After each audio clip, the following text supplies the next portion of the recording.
तो है guys, this is प्रतीक और आज का वीडियो बड़ा ही मजेदार होने वाला है। वैसे पिछला वीडियो भी वाकई बड़ा कमाल था, बस उसी का नेक्स्ट पार्ट आज हम लेके आए हैं। तो आज के वीडियो में आज हम देखेंगे कि एडवांस रिकर्जन प्रॉब्लम जो एक इंपॉर्टेंट प्रॉब्लम है किसी भी इंटरव्यू में वो आता है। तो आज हम देखेंगे कि उस प्रॉब्लम को सॉल्व कैसे करना है, वो आज आपको बताने की कोशिश करूंगा। तो चलो गाइस, स्टार्ट करते हैं आज का वीडियो। सो गाइज, आज का टॉपिक काफ़ी इंपॉर्टेंट टॉपिक है गाइज डेटा स्ट्रक्चर में, क्योंकि ये टॉपिक किसी भी इंटरव्यू क्वेश्चन में आ सकता है। सो आज का वीडियो का टॉपिक है एडवांस रिकर्जन चैलेंज क्वेश्चन। सो आज का वीडियो स्टार्ट करते हैं एक उसी कोड्स के साथ जो है let's learn together. So guys, आज का वीडियो में हम जानेंगे एडवांस रिकर्जन चैलेंज में ये क्वेश्चन कैसे सॉल्व होता है। तो देखो गाइज, क्वेश्चन को सॉल्व करने से पहले हम आज देखेंगे कि जो पिछला वीडियो हमने देखा था वहाँ पे हमने रिकर्जन को एक इंट्रोडक्शन की तरह से देखा था। तो आज के वीडियो में हम जानेंगे कि एडवांस रिकर्जन में क्वेश्चन कैसे सॉल्व होते हैं। तो गाइज, जिन्होंने हमारा पिछला वीडियो नहीं देखा तो मैं उनको बता दूं कि इन 3 स्टेप्स की मदद से हम किसी भी रिकर्जन को फाइंड कर सकते हैं।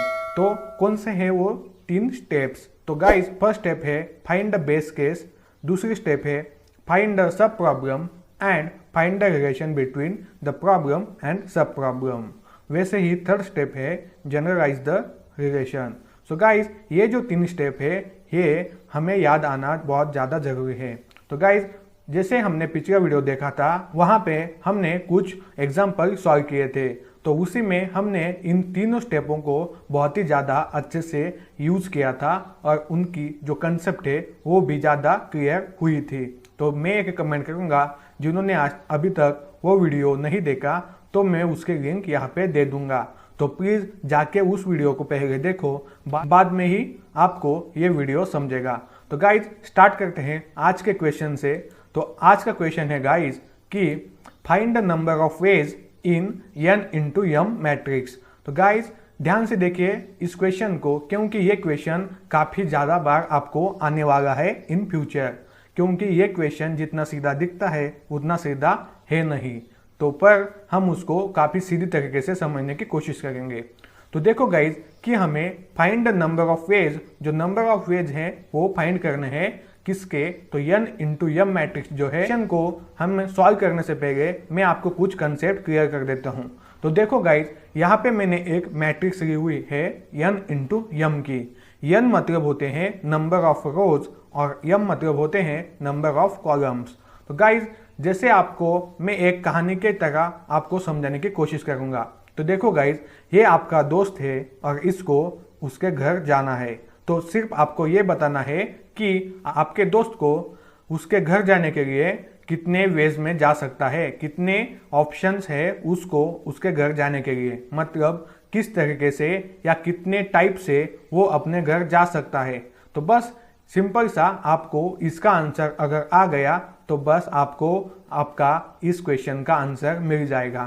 पर एक कंडीशन उसमें लगती है कि वो जो आपका दोस्त है वो सिर्फ राइट साइड में और उसके नीचे ही जा सकता है। मतलब क्या? आपका दोस्त सिर्फ राइट साइड में बढ़ सकता है आगे और उसके बाद नीचे, उस राइट साइड के नीचे ही वो आगे बढ़ सकता है। तो गाइज, ध्यान से देखो कि अगर आपके दोस्त को, जिसका कुछ भी नाम होगा XYZ, वो उसके घर जाना चाहता है तो वो किस तरीके से जाएगा। पर ये जो कंडीशन मैंने बताई वो आपको ध्यान रखनी पड़ेगी। तो गाइज देखो कि आपका जो दोस्त है उसे घर जाने के लिए पहले तो जिस कंडीशन के मुताबिक उसको आगे यहाँ पे बढ़ना पड़ेगा राइट हैंड साइड में। गाइज, उसको पहले राइट हैंड साइड में बढ़ना पड़ेगा, तो उसके बाद वो बढ़ेगा नीचे। तो इसको अगर हम ध्यान में रख के कुछ वेज बनाए, कुछ पॉसिबिलिटीज बनाए, तो कुछ वो इस तरीके के नजर आएंगी। पहली जो पॉसिबिलिटी है उसको घर जाने के लिए वो ये है, मतलब आगे राइट साइड में जाएगा, उसके बाद नीचे, सीधा नीचे वो उसके घर जा सकेगा। तो सेम उसी तरीके से, लेकिन थोड़ा डिफरेंट वे में दूसरी पॉसिबिलिटी क्या है गाइज कि वो आगे राइट साइड में जाएगा, उसके बाद नीचे जाएगा और उसके बाद फिर राइट साइड में आगे बढ़ेगा और उसके बाद फिर वो नीचे जाके अपने घर में जा सकेगा। तो उसी तरीके से कुछ थर्ड पॉसिबिलिटीज भी हमने बनाई है। तो गाइस देखो जरा कि थर्ड पॉसिबिलिटीज क्या है कि वो पहले नीचे जाएगा, उसके बाद राइट हैंड साइड में आगे बढ़ेगा, उसके बाद फिर नीचे जाएगा और फिर राइट हैंड साइड में आगे जाके उसके घर में जा सकेगा। तो उसी तरीके से गाइस यहाँ पे हमें 3 पॉसिबिलिटीज तो मिल गई। तो दूसरी पॉसिबिलिटीज क्या है कि वो सीधा नीचे जाएगा और उसके बाद सीधा आगे राइट हैंड साइड में मूव करेगा। आई होप गाइज आपको समझ आया होगा कि हमने कैसे ये पॉसिबिलिटीज निकाले हैं। हमने एक कंडीशन लगाई कि वो पहले जाएगा राइट हैंड साइड में, उसके बाद जाएगा नीचे। तो गाइज उसी तरीके से हम कुछ प्रैक्टिस करते हैं यहाँ पे। तो गाइज देखो कि ये जो स्टार है इसको उसके घर जाना है। तो अब हम इसी तरीके से कुछ इसको सॉल्व करने की कोशिश करेंगे। सेम यही कंडीशन यहीं पे भी हमें अप्लाई करनी है। तो कैसे करेंगे? जो पहला वे है पॉसिबल, तो वो क्या होगा? तो वो होगा आगे जाएगा राइट हैंड साइड में, उसके बाद नीचे जाएगा। वैसे ही दूसरा वे क्या होगा गाइज, आप जरा गेस करो। तो दूसरा वे होगा कि वो पहले नीचे जाएगा और उसके बाद आगे जाएगा। तो उसी तरीके से हम थर्ड में भी देखेंगे, क्योंकि हम ये जो एग्जांपल प्रैक्टिस कर रहे हैं ये आगे हमें जब हम ये मेन क्वेश्चन सॉल्व करेंगे उसमें लॉजिक में काम आएंगे। तो देखो गाइज, इस स्टार को यहाँ पे जाना है तो यहाँ पे नंबर ऑफ वेज कितने हो सकते हैं? तो देखो पहले तो ये आगे राइट हैंड साइड में जाएगा और उसके बाद नीचे जाएगा। दूसरा क्या होगा? दूसरा ये नीचे जाएगा, राइट हैंड साइड में जाएगा, फिर नीचे जाएगा। तीसरा क्या होगा? ये सीधा नीचे जाएगा और आगे राइट हैंड साइड में हम डेस्टिनेशन पे पहुंच जाएगा। तो गाइज आई होप आपको समझ आ गया होगा कि हमने कंडीशन का यूज करके नंबर ऑफ वेज यहाँ पे कैसे निकाले। हमने जो ये स्टोरी की तरह देखा, यही हमने मैट्रिक्स में वेज फाइंड करने की बेसिक टेक्निक हमें पता चल गई। तो हम आगे देखते हैं कि हम यहाँ पे थोड़ी और प्रैक्टिस कर लेते हैं। तो हम क्या प्रैक्टिस करेंगे कि यहाँ पे देखो, यहाँ पे ना नीचे जाने के लिए कोई भी सेल नहीं है। सेल मतलब क्या? यहाँ पे कोई भी नीचे जाने के लिए ये जो बॉक्स है वो नहीं है। तो यहाँ पे इसकी पॉसिबल वेज क्या होगा यहाँ पे जाने के लिए? तो वो एक ही होगा कि वो सीधा यहाँ पे राइट हैंड साइड में आगे बढ़ेगा, वो नीचे कहाँ पे भी नहीं जा सकता। तो अब देखो जगह यहाँ पे नोट करो कि ये यहाँ से स्टार्ट किया और यहाँ पे पहुँच गया। तो अगर इसने यहाँ से स्टार्ट किया होता तो फिर भी उसे नंबर ऑफ वेज एक ही होता। यहाँ पे नंबर ऑफ वेज एक ही होता, क्योंकि उसे पीछे जाने के लिए कोई भी हमारे कंडीशन फॉल्स हो जाती। वो पीछे जा ही नहीं सकता, क्योंकि कंडीशन के मुताबिक उसको आगे ही बढ़ना है और आगे राइट हैंड साइड में ही बढ़ना है और उसके बाद नीचे जाना है। यहाँ पे नीचे जाने के लिए कोई सेल नहीं है, इसलिए वो सिर्फ आगे बढ़ा और डेस्टिनेशन पे पहुंच गया। वैसे ही यहाँ पे देखो कि इस सेल को अगर यहाँ पे जाना है तो सेम इसी तरीके से वो नीचे जाएगा सीधा और वो डेस्टिनेशन पे पहुंच जाएगा। अगर उसने यहाँ से स्टार्ट किया होता तो वो यहीं से आगे बढ़ जाता, वो पीछे कभी भी नहीं जाएगा, वो यहीं से आगे बढ़ जाएगा। तो गाइज अभी देखो कि यहाँ पे जो हमारा यम था वो 1 था, क्योंकि वो सिर्फ आगे बढ़ सकता था। इसलिए जो नंबर ऑफ कॉलम्स थे हमारे वो 1 हो गए। उसके बाद जो नंबर ऑफ रोज है वो भी 1 हो गए। तो जिन्होंने हमारा पहला वीडियो देखा है उनको पता होगा कि बेस कंडीशन क्या होती है। तो यहाँ पे बेस कंडीशन यही है कि n is equal to 1 and m is equal to 1। यही हो गई हमारी बेस केस या बेस कंडीशन। क्योंकि बेस कंडीशन मतलब क्या? ऐसी पॉसिबिलिटीज जहाँ पे नंबर ऑफ इनपुट्स जो हो वो मिनिमम हो, उसी को कहते हैं हम बेस केस। तो अभी देखते हैं आगे आज का जो हमारा टॉपिक है, मेन क्वेश्चन, वो कैसे बिल्ड होगा। तो देखो यहाँ पे देखो, हमें पूछा गया है मेन क्वेश्चन में कि हमको n इंटू जो यम है उसका नंबर ऑफ वेज निकालो। ये जो मैट्रिक्स है इसका नंबर ऑफ वेज निकालो। तो यहाँ पे देखो, ये जो मैट्रिक्स है यहाँ पे कितने रोज है और कितने कॉलम से, कितने रोज है और कितने कॉलम से। तो यहाँ पे अगर आपका ऑब्जर्वेशन होगा तो यहाँ पे नंबर ऑफ रोज जो है मतलब n जो है वो 4 है और उसके बाद जो नंबर ऑफ कॉलम्स है वो 3 है, मतलब 4 × 3 की यहाँ पे हमें मैट्रिक्स दी गई है, यहाँ पे हमें मैट्रिक्स दी गई है। तो यहाँ पे देखो हमने अभी पीछे प्रैक्टिस किया था कि हमें यहाँ से स्टार्ट करना है और यहाँ पे पहुँचना है। तो हम कैसे पहुँचेंगे, राइट से स्टार्ट होते हुए हमें नीचे जाना पड़ेगा, हमें नीचे जाना पड़ेगा। तो गाइज अगर मैं आपको ये बोल दूँ कि अगर मैं इस कॉलम में कहीं पे भी आ जाऊं तो मुझे जो यम की साइज है वो 1 हो जाएगी, वो 1 हो जाएगी, क्योंकि जो मैंने पीछे बताया कि अगर मेरा स्टार यहाँ पे है और उसका घर यहाँ पे है तो हम सीधे तरीके से नीचे जा सकते हैं। उसका मतलब कि मैं अगर इस कॉलम में कहीं पे भी आऊँ, कहीं पे भी इस जो सेल्स हैं यहाँ पे कहीं पे भी आ जाऊँ तो मैं सीधी तरीके से घर पे आ सकता हूँ। तो इसलिए मेरा जो यम की साइज होगी, जो नंबर ऑफ कॉलम्स होंगे वो 1 हो जाएंगे, वो 1 हो जाएंगे। उसी तरीके से अगर मैं आपको एक और चीज़ बताऊं कि मैं अगर इस रो में आ गया, तो मैं अगर यहाँ पे हूँ, कहीं पे भी हूँ, तो मैं यहाँ से सीधा आगे ही बढ़ सकता हूँ, पीछे नहीं जा सकता। यहाँ पे हूँ और यहाँ पे हूँ, कोई फर्क नहीं पड़ता। तो मैं अगर कहूँ कि मैं अगर इस रो में आ जाऊँ तो मेरा जो n होगा वो 1 हो जाएगा, जो मैंने अभी आपको पिछले जो एग्जाम्पल थे वहाँ पे बताया था। अगर मैं यहाँ पे हूँ और सीधा हमें यहाँ पे डेस्टिनेशन दिखता है तो हम सीधा राइट हैंड साइड में आगे बढ़ेंगे। तो इसका मतलब जब हमें यहाँ पे डेस्टिनेशन पे पहुँचना था तो हम n = 1 और m = 1 का यूज करके यहाँ पे पहुँचेंगे।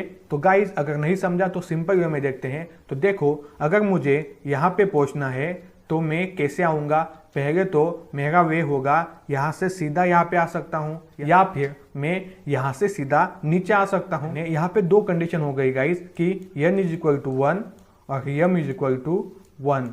तो ये गाइज ये दूसरी कंडीशन हो गई, ये पहली कंडीशन हो गई। तो गाइज पहली कंडीशन के बारे में बात करते हैं। तो देखो कि अगर मुझको इस डेस्टिनेशन पे पहुंचना है और मैंने अगर कहा मैं आपको सीधा इस रो में मैंने अगर आपको रख दिया तो आप यहाँ से सीधा आप इसको लेके अपने डेस्टिनेशन पे पहुंच जाओगे। तो अगर मैं आपसे कहूँ कि इस जो कंडीशन है ये कुछ अगर हमने ऐसा सॉल्व किया तो इस तरीके से दिखेगी। अगर हम यहाँ पे पहुँच गए और हमें यहाँ पे पहुँचना है तो मैं अगर कहूँ कि आपको ये जो इतना स्क्वायर है ये आपका अलग हो जाएगा, ये आपका सेपरेट हो जाएगा, क्योंकि अगर आपको ये चीज़ मिल गई और आपको ये जो होल स्क्वायर है उसमें से ये एक रो मिल गई तो आपको बाकी क्या रहेगा, बाकी तो सिर्फ इतना स्क्वायर रहेगा ना। तो देखो जिन लोगों को नहीं समझा वो देखो कि इतना जो स्क्वायर है, ये जो स्क्वायर है ये हमें मिल जाएगा n-1 से, क्योंकि n की साइज अगर 4 है, उसमें से मैं अगर -1 कर दूं तो मुझे n की साइज क्या मिल जाएगी, 3। n की साइज क्या मिल जाएगी, 3। तो यहाँ पे देखो इस रेड स्क्वायर में हमें n की साइज क्या मिली है, n की साइज मिली है, n मतलब क्या, नंबर ऑफ रोज। तो नंबर ऑफ रोज क्या है, 1 2 3। तो देखो गाइज अगर मैं इस कंडीशन को नाम दूं तो क्या नाम दे सकता हूं कि n-1